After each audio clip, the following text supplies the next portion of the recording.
As the conflict enters its third year, Ukraine faces a daunting task of rebuilding its infrastructure, economy, and society, all while fighting a costly war. In order to ensure this recovery and future stabilization, we need to begin reconstruction right now. The need for international support is clear, but with the U.S. presidential election looming, uncertainty clouds the future of aid.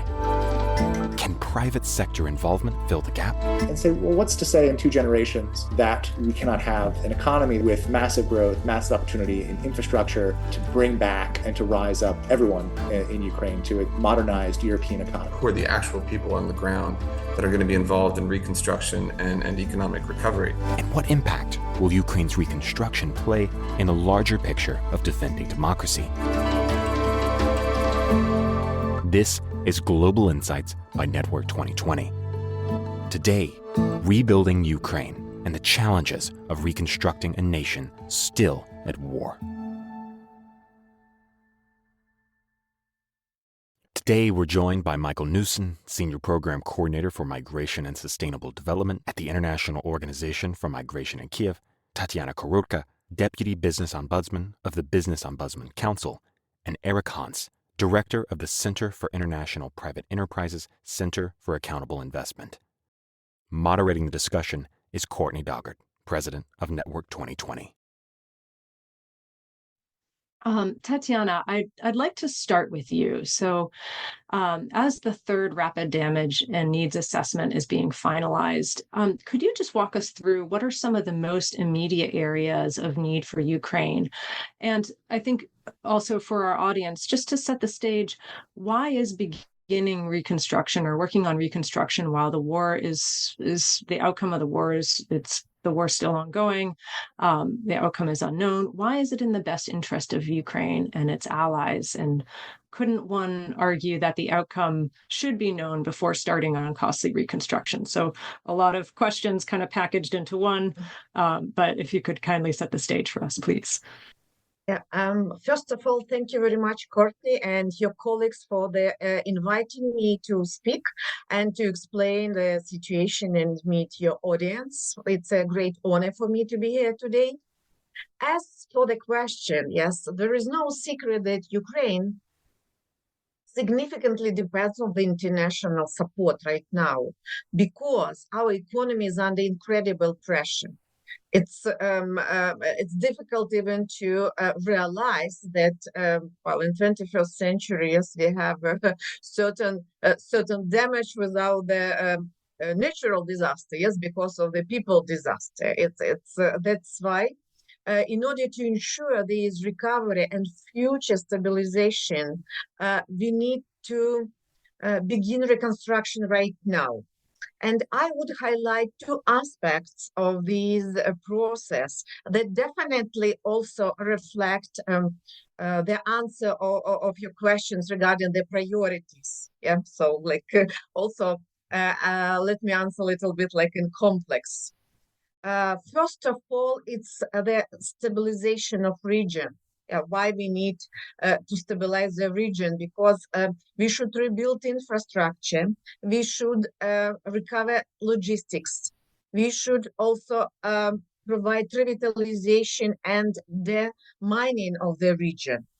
And altogether, it will provide also economic recovery to the region, to Ukraine, but also to neighbors, countries, our partners, our commercial partners. So, and the second aspect is definitely humanitarian needs. We need housing for people. We need water provision, energy provision, a life provision, actually, life system provision altogether. And both these aspects will help Ukraine build economic stability and economic resistance and security, future security. So we definitely have half of the territory, not more than half the territory, but western part of the territory more or less stable. And our businesses, as well as international partners, already know how to protect people and protect assets, from these missiles attacks and potential war consequences. So it helped us produce goods, services, yes, create new job places, attract back our people, yes, from other countries. So that's why actually in general the concept of the early revitalization and rebuilding of Ukraine. But for sure that we can't do everything right now. We should plan and divide assets and divide projects depending of the situation, yes, of security.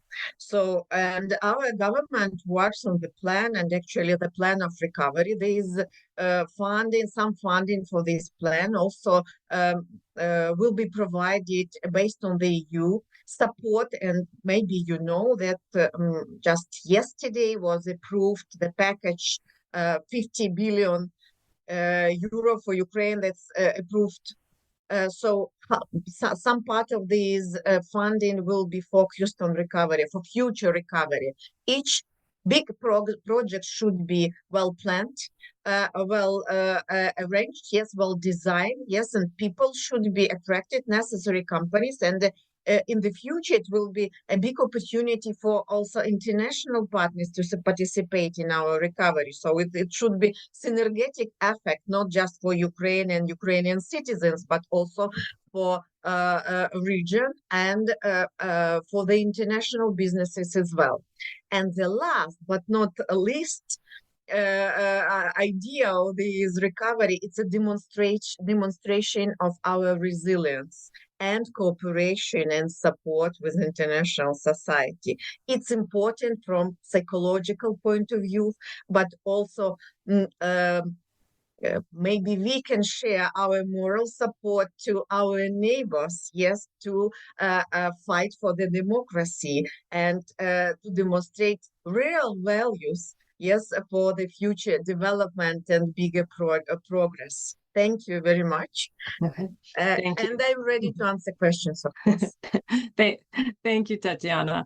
I'd like to pull on a thread that you mentioned about people and turn to you, Michael, because people often think of reconstruction, or at least I do, in terms of rebuilding buildings or infrastructure. But with, I think it's about 6 million displaced people, Ukraine's workforce has, I think, something like a 22% reduction. What can you tell us about the role that people play in this equation? And what are some of the shifts that you are seeing in terms of people and human capital? And how does that factor into reconstruction?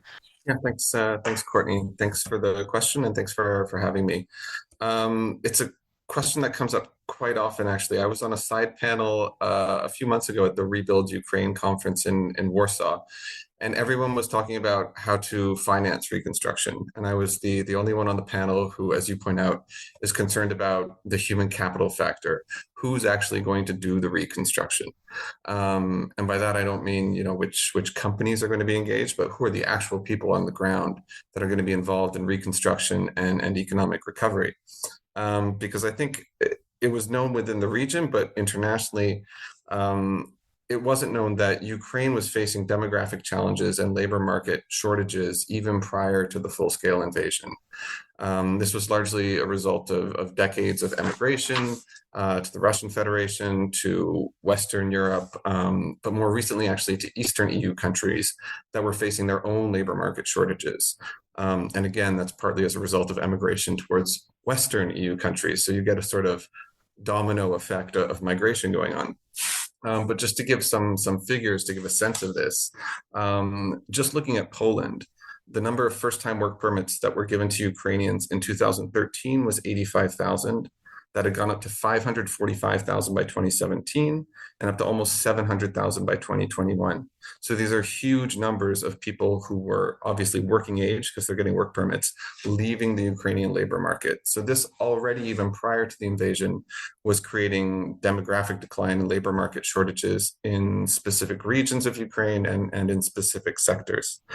But now, as you know, we have an additional 6.4 million, I think, Ukrainians who are currently internationally displaced, which obviously creates future pressure as well when it comes to talking about reconstruction and recovery. So the majority of those who have left are working age women and children. So if a large number of refugees decide to remain abroad permanently, this represents a significant blow to Ukraine's labor market, not just in the short term, but over decades, because you're talking about people who would be in the labor market and people who in the future would have been in the labor market who will no longer be there. But in addition to, I think, those that have gone internationally, one other point is that those who have left tend to be, on average, better educated as well. So you're looking at sort of a sort of brain drain of Ukrainians as well that are in the EU and Canada and elsewhere now. That obviously puts a damper on economic recovery as well. But in addition to international displacement, you also have about 3.6 million people who are displaced internally. So for a variety of reasons as well, IDPs tend to have low rates of engagement in the labor market. This has to do with where they're going to. It has to do with different skills mismatches. It has to do with expectations that they're going to return to the place where they've been, so they're not going to look to get a job. So this is another real challenge that ends up displacing people from the labor market and reducing the labor market supply in Ukraine. So we've recently done, or we're in the process of doing, a survey with the Ministry of Economy, a survey of employers. It's not complete, but we've got about 2,200 responses from across employers in Ukraine. 40% of employers are already saying that they face labor market shortages and they can't identify people with the skills that they need. If you look at the applications to job vacancies ratio, it's at about where it was prior to the full-scale invasion, which was extremely low. It's about 3 applications per vacancy, which is very low. Obviously, it varies significantly depending on sector and occupation, but it's a big issue. So in the immediate term, if we're looking to begin reconstruction and recovery, as we should in certain locations of Ukraine, we need to look at what we can do to improve labor market participation rates of individuals who tend to be less represented in the labor market. For IOM, obviously, we're a migration agency. We're looking primarily at IDPs and how we can create job opportunities for IDPs. And then another key problem, I think, when it comes to looking at the migration that's happening in Ukraine is where the mobility is happening. So unlike typical economic immigration trends where you would see people going to where the jobs are, we're looking at forced movements where people are going to for reasons of safety and protection, not necessarily where the jobs are. So where people are going doesn't necessarily align where the job opportunities are. IDPs tend to relocate close to where they lived before. They tend to relocate where they know people, where housing is cheap because they think it's a temporary situation. And that tends to be in towns and rural communities, which is where 60% of IDPs are. But that's not where the jobs are. So if you look at the employment rate of IDPs in urban areas, it's about 45%. If you look at rural areas, it's about 25%. So there's a huge gap there. And we see the same with people who are returning to their communities of origin. These tend to be communities that are sort of closer to the front lines, that are not necessarily ready for reconstruction and recovery and don't have job opportunities. So I think a lot of the issues that we're looking at and that we're looking to solve it in the short term is how can we encourage IDPs and returnees to actually move to where the job opportunities are in Ukraine, because there are job opportunities and recovery is happening in some places and there are job shortages. It's just a geographical mismatch that we're seeing as well. In terms of, I don't know how I'm doing for time, in terms of the longer term reconstruction plans, I think we can expect that there will be gaps in the labor market, and that can create a slowdown in reconstruction. It can create added price tags, obviously, if there's wage inflation in certain occupations with reconstruction, and that can be expected to a certain extent. I think the good news, though, is that the government is very aware of these issues, and they're already working with us. They're working with ILO. They're working with other agencies to try to address these issues head on. Right. I'll stop. Thank you. Okay. No, that's great. A lot of great numbers in there, and excellent points about mismatches in terms of where people are locating and where the jobs are. Eric, you've written that the private sector is and will be the key in rebuilding Ukraine. Why is this? And is this typical in an ongoing conflict situation that the private sector would be so key?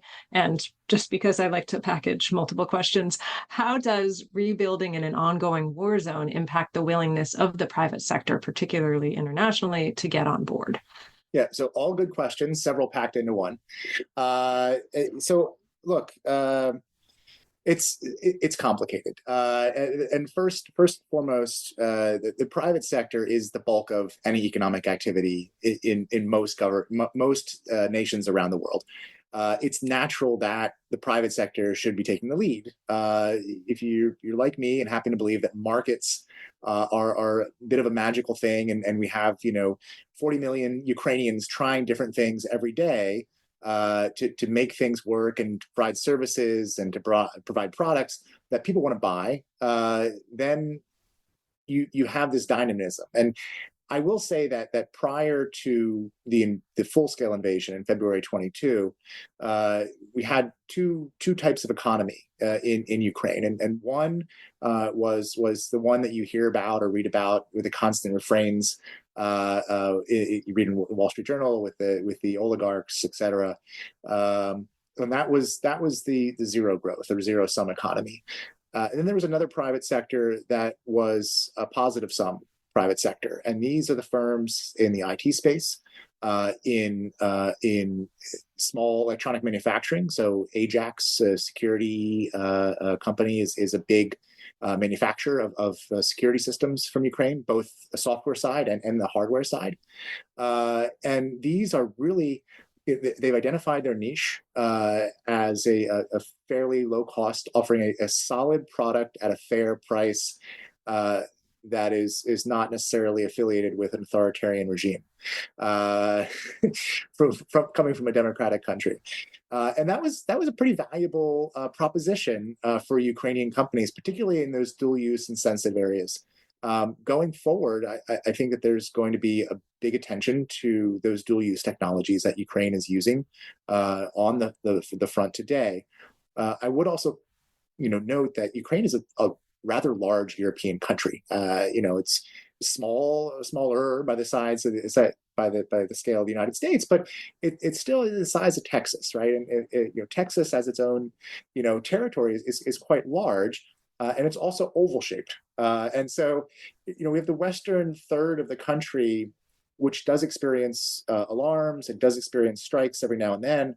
But if you're talking about fixed capital asset investment into that third of the country, okay, I mean, that's going to be one level of risk tolerance. If you're going to invest in downtown Kyiv, again, fairly well protected, fairly well covered by air defenses, maybe you're talking about fixed capital investment. As you creep closer to the actual front lines, obviously there's a different type of risk tolerance there, and your investor profile is going to change. Internationally, you have things like the 3 Cs initiative, which is a initiative by a number of governments in Central and Eastern Europe that's looking to kind of collect capital for infrastructure investment projects throughout Central and Eastern Europe to connect those 3 Cs. Now we can add a 4th C to that with the addition to Ukraine. And if we could create structures and investment products that allow riskier projects in Ukraine to be coupled with those in Poland or in Czechia or in Romania, we have members inside and outside of the EU. Then we diversify our risk pool and create a single investment product. We're investing in Ukraine, but also diversifying that risk away from Ukraine. Finance is a very innovative industry. There's always a way to find out to move that capital if we create the right product and that the market will accept.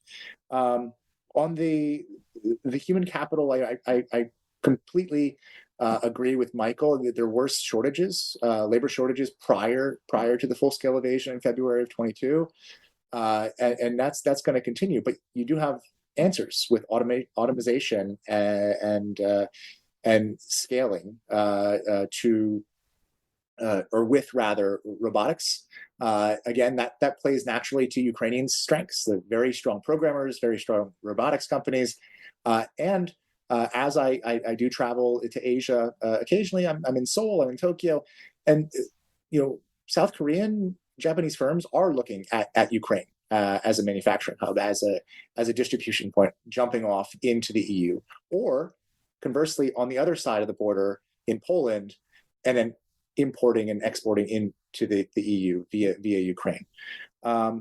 The government plans always make me nervous, and so I think that the Ukrainian government during wartime has had this centralizing aspect, as it should. You're engaging in military hostilities. You have to have that central control. But to me, one of the strengths over the past 10 years has been the decentralization in Ukraine, where you have local authority, local regulation, and local incentives because of the tax structure to make your oblast, your town, the most hospitable to investment. And I think that that's really where the opportunities are going to lie, at the oblast level, not necessarily coming out of Kyiv. Ukraine, again, to kind of capitalize on to reemphasize that the size of the country, it is a nation of small and medium-sized enterprises. And there's going to need to be capital in that traditional private equity sense to do roll-ups, where you have, 500 small businesses all operating within the same industry, where you could realize economies of scale if there were that capital that would roll up those businesses into a single entity to deploy those scale opportunities and provide lower costs and press down that inflation that's always present in Ukraine, pushing things up. The last part about security is that, again, I have been to Seoul, a few times over the past couple of years, and it's an amazing city, and it also sits a few dozen kilometers from the DMZ, and you have a magnificent city that built back. If you look at the post-Korean photos from Seoul, it's just, I don't think there was a single kilometer of railway in the country, and now we have just two generations of activity, economic growth in South Korea, and it rivals any other country in the world. And if we turn to Ukraine and say, well, what's to say in 2 generations that we cannot have an economy that looks like South Korea, with massive growth, massive opportunity in infrastructure, to bring back and to rise up everyone in Ukraine to a modernized European economy. Great.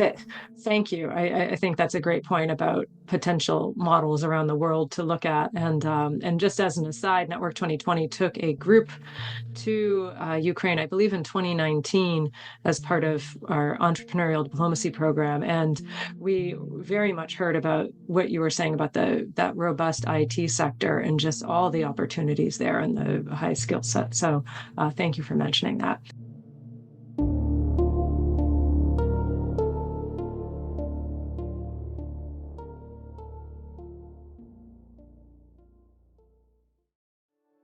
Are you ready to expand your global perspective?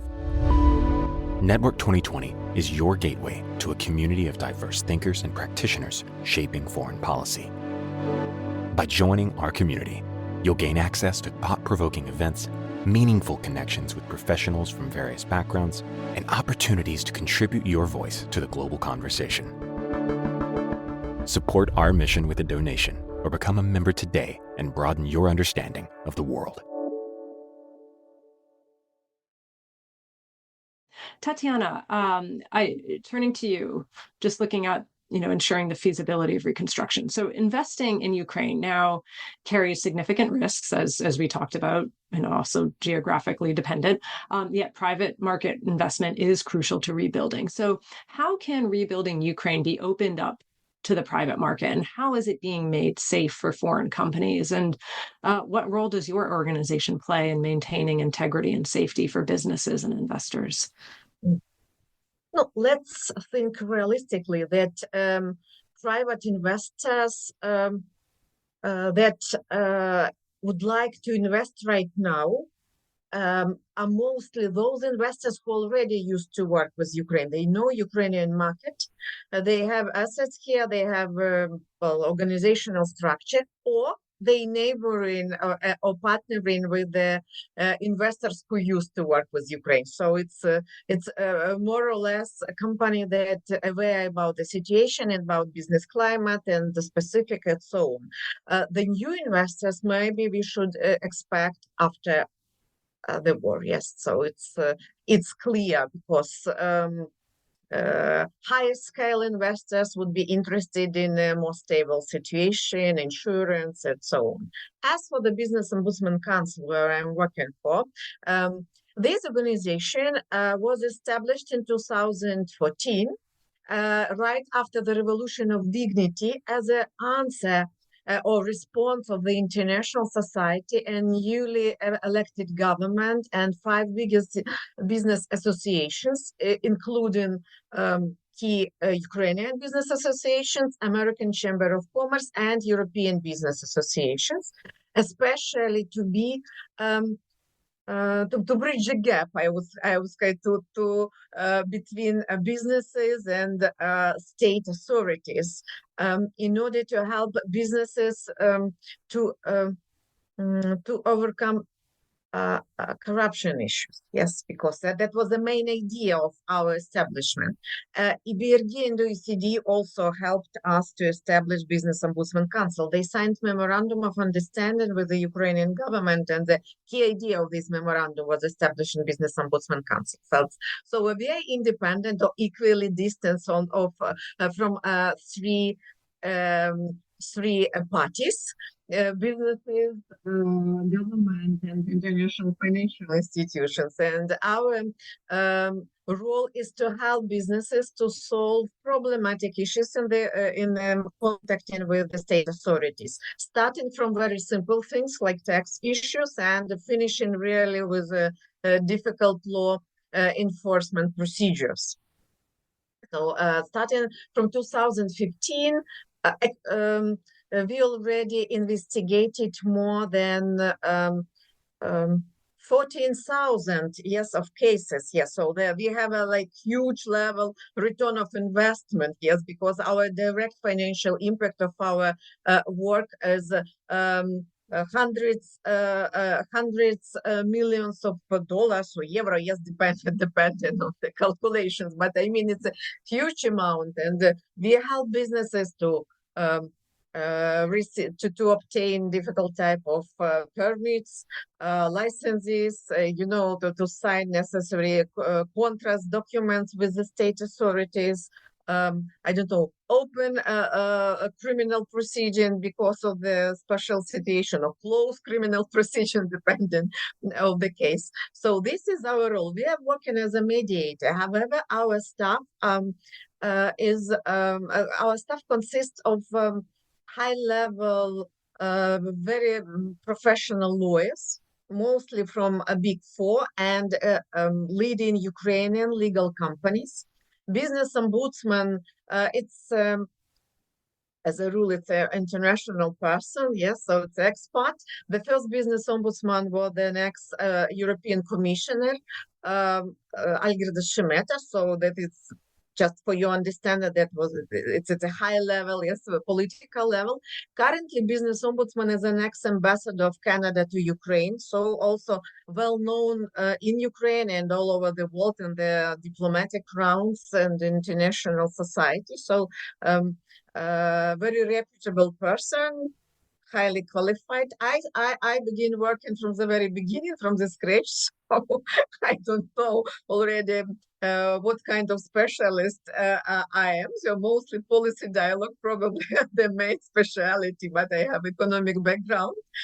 So this is the role. And now we are like integrated platform for all type of initiatives of president or government or businesses to solve different type of issues. Yes, we are accumulating around us all this society, and we are able to manage our contacts and helping businesses in different ways. We also address some policy issues to the government or to the parliament, depending on the situation. And also the spectrum of these policy issues are very wide, starting from, I don't know, fixing certain issues in like, I don't know, construction area, or continue discussion regarding the tax issues, yes, but always touching different aspects of tax administration. And we are ready also to help during the reconstruction period. I should highlight that our supervisory board, headed by the managing director of EBRD to our region, they approved the new direction for us, helping businesses and providing this policy dialogue. It's definitely reconstruction in a wider meaning, as well as the European integration process. Definitely, we can cover everything, yes, so related to European integration, but well, economic issues, movement of capital, goods, and people as employers, yes, as employees. It's in the focus of the Business Ombudsman Council. Terrific, thank you, Eric. Given your insights on the investment market in Ukraine and the current situation on the ground, what areas have the strongest combination of both need and opportunity for the private sector? I know you gave a bit of an overview of some of the different types of packaging, but I'd love some specifics on where you see the real opportunity and the real need lying. Yeah, I think that there's a lot of opportunity here, and I just, for the audience, it's not as if you read the paper and it's war is everywhere in Ukraine. The economy still works. Business people still go to work every day. They take the bus. They take the metro. The economy is still functioning and actually growing. And one sector, which is highlighted in a number of places, is the IT sector.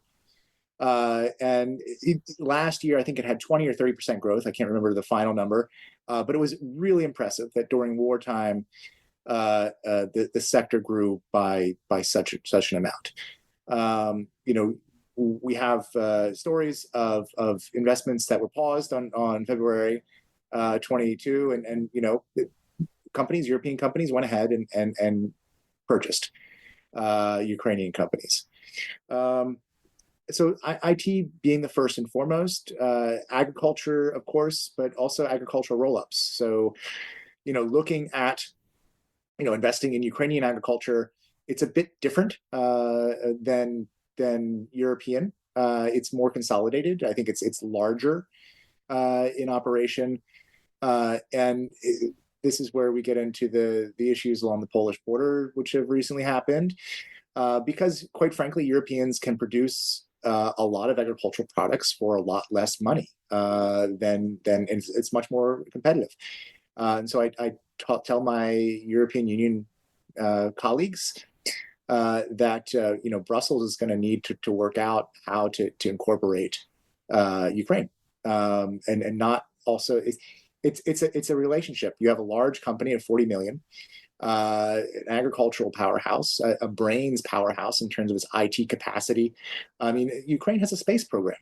We're not dealing with a country here that is exactly has an anemic economy.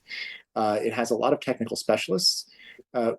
One other area which I don't think is mentioned very much is machine building, machine crafting, small parts manufacturing. And that's especially so after the war, as the economy retools away from war production towards consumer production. There are going to be a lot of hands that are available with specialized skills in everything from 3D manufacturing to machine operation, which are valuable skills both in the European Union but also in Ukraine itself. So I think I'll stop there with those three. Thank you. Great points. Michael, last question. We talked a little bit earlier about the mismatch between IDPs and some of the jobs that are in Ukraine. I'd love to just hear a little bit more about what IOM is doing in particular I know you mentioned what your outreach is within the country, but also abroad in terms of whether or not you see an opportunity to bring people back to Ukraine and what can be done to fill Ukraine's manpower gap when skilled workers and laborers are not available in enough numbers. Yeah, thanks for the question. It's a good question. We're not at the moment as IOM or UNHCR in a position where we're trying to encourage return of Ukrainians. We don't think that, particularly in the locations that a lot of them are coming from, that they're able to engage in sustainable return. So it's not something that we're promoting, although we're aware that it's something that's of keen interest to the government of Ukraine and something that in the longer term we recognize is for the benefit of the country as well. So we are looking at building programs with the government to make it more likely that those who are displaced internationally will eventually return to Ukraine as well. We know that historically, the longer groups stay displaced, the more likely they are to remain displaced, even when things are safe in the country of origin. The government of Ukraine knows that as well. It's a concern for them. I do think there's room to be optimistic in Ukraine from some of the data that we've seen. For example, I think in the first year and a half after the full-scale invasion, we were getting regular weekly and biweekly information from Facebook on mobility of Ukrainians out of Ukraine. And if you see the first weeks and months of the war, they were looking at secondary movements as well. And you could see that the movements were going Ukraine, Poland, Germany, Ukraine, Slovakia, Czech Republic, for example. That changed very quickly and everything became pendular. It became Ukraine, Poland, Ukraine. Poland, Ukraine, Poland, Ukraine, Slovakia, Ukraine. So you've got all this movement that's happening already during wartime that gives a sense of the strong ties that remain between Ukrainians who have gone abroad and their communities of origin. So I think there's a lot of reason to be optimistic that we will see a higher rate of return of Ukrainians after the war than we see in other types of conflicts. But there's also certain things that governments and the international community can do to enhance return as well. It's not like it's a given that X percentage are going to return and X percentage are going to remain. We can do things that reduce the financial and psychological risks of return that can really significantly move the needle in terms of the numbers of people that will eventually return to Ukraine. So that's the type of thing that we're talking to the government about, the types of programs that they can put into place that can encourage return when the time is right. But even in the most optimistic of scenarios, the reality is that the country will face some demographic challenges and some labor market shortages. And taking into account what Eric was saying as well with automation and potential increases in productivity, Ministry of Economy has run the numbers, ILO has run the numbers, and even if we see significant increases in productivity growth beyond what Ukraine has seen historically, there's still going to be a significant need for more workers in the labor market. So in terms of what we're doing, we're working closely with the, I use acronyms all the time, International Labor Organization, ILO, and the Ministry of Economy and others to see how we can prepare Ukraine to effectively govern potentially larger scale labor migration into the country as part of reconstruction and economic recovery. This is a reality that most governments sort of shy from, but the government of Ukraine has actually been quite open to, recognizing that this is a needed tool in the toolbox to address demographic challenges. But in looking at this, I mean, especially in a country like Ukraine that doesn't previously have a history of immigration programs on a large scale, there are a number of factors that we're looking at with the government. First of all, how do you develop labor market assessment systems so that your labor migration system is bringing in the types of workers that you actually need and is having a net positive effect on working conditions and on salaries? How do you protect migrant workers who are here from exploitation and abuse, which is always a key issue in recruitment and employment? And then, of course, the social dynamics of it. How do you address, how do you prepare people who aren't used to having foreign people in their community to deal with the new reality of foreign workers living and working next to them? So these are the types of things that we're looking at. I think there are a number of examples of labor migration programming in post-war reconstruction that haven't gone so well. I mean, the famous Turkish immigrants to Germany in post-war Germany, post-war reconstruction in Iraq, where we saw large-scale exploitation of foreign workers. And what we're really trying to do is work with the Ukrainian government now to get the structures in place so that they don't face the same issues that we saw in Germany and we saw in Iraq, to be able to govern post-war labor migration effectively. So we're currently looking at all these types of issues of what will be needed, what are the capacity issues at the national level and the local issue, so that the government can get the sort of migration, the labor migration balance right, so that it fits well into post-war reconstruction and recovery. Great. So a lot of pre-planning there.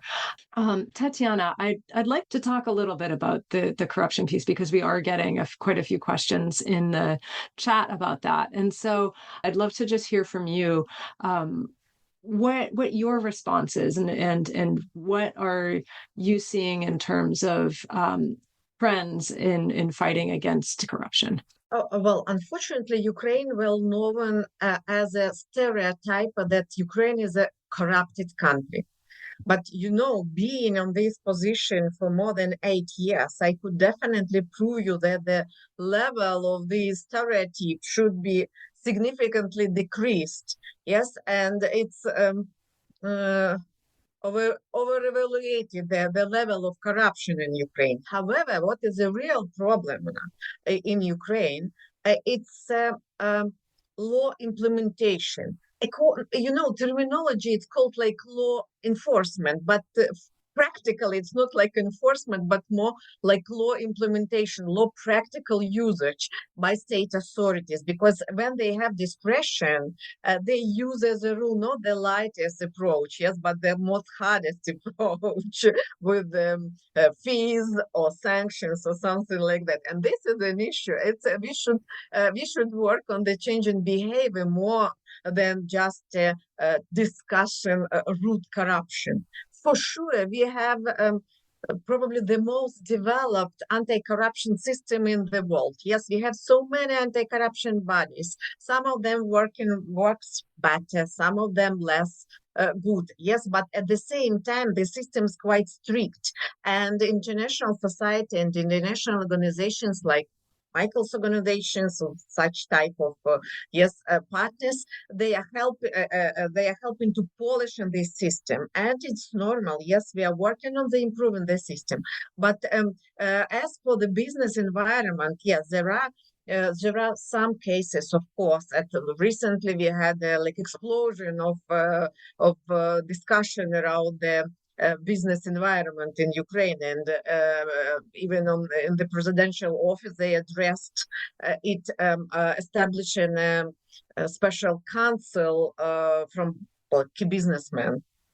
Yes, by the way, we already, as a Business Ombudsman Council, we already have our cooperation with this group, and also as an integrated platform will be a complaints management system for them also. So through certain channel. Well, but summing up, I would tell to our audience here that Ukraine will continue fighting with the corruption and will continue polishing our business behavior, because we definitely would like to move towards the European Union regarding the values, first of all. Yes, we are part of the civilized world, and we will continue working on the improving business ethics, business environment. As Eric mentioned, We are working. We have already critical mass of interest sons. Yes, in this area, it's important. As for the economy, I can't miss it. Yes, for the future, I can't but agree with Michael regarding the soft migration policy. We need more people, and we should work on it. We need host or invite for living, yes, for migration, people from other countries and other cultures as well. But we also should change the structure of our economy. Facing these challenges with the grain and the border with Poland and the other countries, it's a good time to review our economic system and put all our efforts to the structured reform. Change structure, not commodities. Yes, we shouldn't sell commodities. We should have like reprocessing of these commodities and producing goods from these commodities. And I believe that Ukraine after the war will be like the new America. Yes, with a free trade, yes, and more opportunities, open our doors for people from all over the world, really, for competition, entrepreneurs, and the new opportunities. And I believe that many people could find a good life in our country, and we all will build better economy and better future for Ukraine and for this region in general.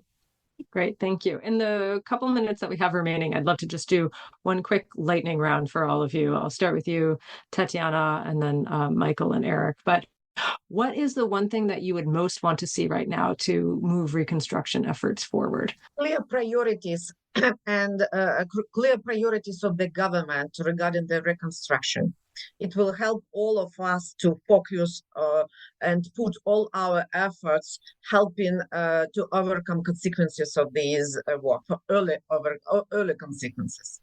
Yeah, I'm just looking at part of my portfolio. It would be looking at diaspora engagement. Ukraine has a massive and really well organized diaspora, not historically great relations with the government, but I think now is a chance for really change and for the government to put in place policies and programs that embrace the diaspora as a real contributor to economic recovery and reconstruction. Perfect. And Eric? Cessation of hostilities and a return to 1991 borders. That's number one, to be pithy. But seriously, business tours and getting corporate executives and C-suite executives and investors into Ukraine to be on the ground, to look around, to meet Ukrainian entrepreneurs and to see what they're doing in person. It'll change your worldview about what's going on in Ukraine. All right, excellent. All great things to look for. Thank you to the three of you for your insights, for the work that you're doing. It really makes a difference to hear from people who are so close to these issues. So really appreciate it. Thank you very, very much, everyone. Yeah, thank you. Thank you very much. Bye-bye. Thanks very much. Thank you for joining us on this episode of Global Insights. Voiceover host and editor for this episode is Casey Craig, with research and coordinating by Anthony Sipe and Brian Tong. You can subscribe to Global Insights on Apple Podcasts, Spotify, or wherever you get your audio. For more analysis, events, and ways to connect with our community, visit us at network2020.org.